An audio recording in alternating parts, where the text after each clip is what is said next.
He said it with his finger shaking in the air, like I was some stray animal that had wandered onto his porch. My gifts hit the snow with a dull thud. One landed face down, the tag still taped to it with my handwriting. My brother clapped. Slow, deliberate, enjoying every second. I just slipped on my coat, brushed a snowflake off the collar, and smiled, gladly. He thought that was the end of it. Honestly, so did I, once upon a time. But betrayal rewires you. And theirs didn't come in a single moment. It built quietly, years in the making. Backstory. People think fathers earn respect by default. Mine earned fear. Growing up, I tried to be enough, quiet enough, helpful enough, invisible enough. But he had already chosen his favorite, my brother. The golden one, the heir to everything that wasn't even his yet. I didn't resent it at first. I told myself, a father's love wasn't something you win, it just arrives late. But late turned into never. By the time I was 15, I knew the truth. I was only welcome when I was useful. And I kept being useful, even when it hurt. Discovery of betrayal. When Mom died 2 years ago, the house legally transferred to me. Not them, me. Her will was clear, crystal, ironclad. She knew what Dad was. She'd whispered it to me once in the kitchen. Protect yourself. At the time, I thought she meant emotionally. Turns out, she meant legally. Dad found out about the will, but chose to ignore it. He and my brother moved right into the house as if nothing had changed. As if Mom's signature wasn't worth the paper it was written on. They didn't tell me. They didn't ask. They didn't even pretend. I only discovered the truth by accident. A property tax letter with my name on it, shoved into a drawer. The drawer was locked. My brother's girlfriend had left the key on the counter by mistake. I read that letter 3 times. Not because I didn't understand, because I understood too well. I wasn't part of their family. I was their fallback, their placeholder, their silent workhorse, useful only as long as I didn't know my own worth. But now I did, and that changed everything. Shift in mindset. I didn't confront them, didn't scream, didn't cry.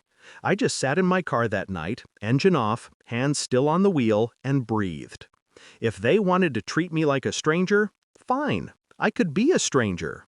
But I would be a stranger with power they didn't know I had. Mom left me the house. The deed was in my name. They weren't residents. They were squatters. I ran the numbers, ran the rules, ran the timeline. All I had to do was wait for the right moment. Christmas Eve. Perfect. They'd be loud, drunk, sure of themselves. They'd think the world still bent around them. It didn't.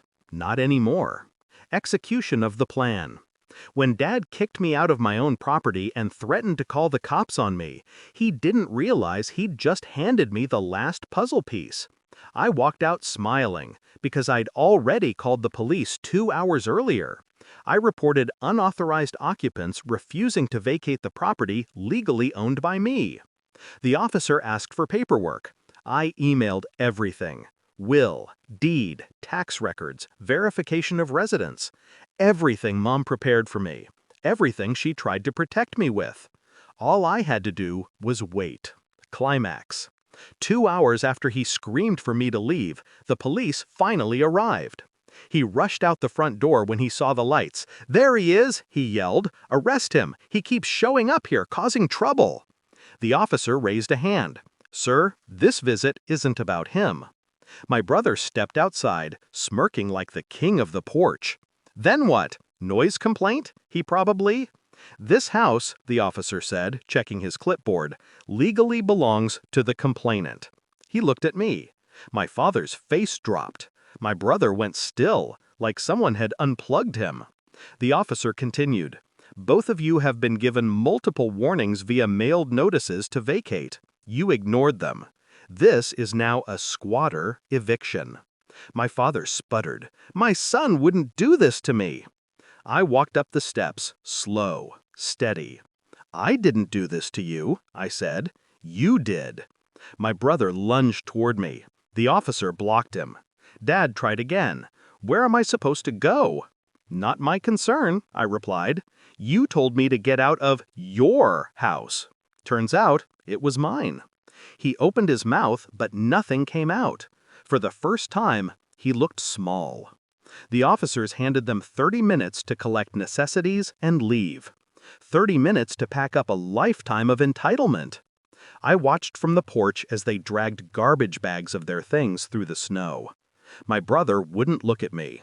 My father did, but only once, and only with the kind of regret that comes too late to matter.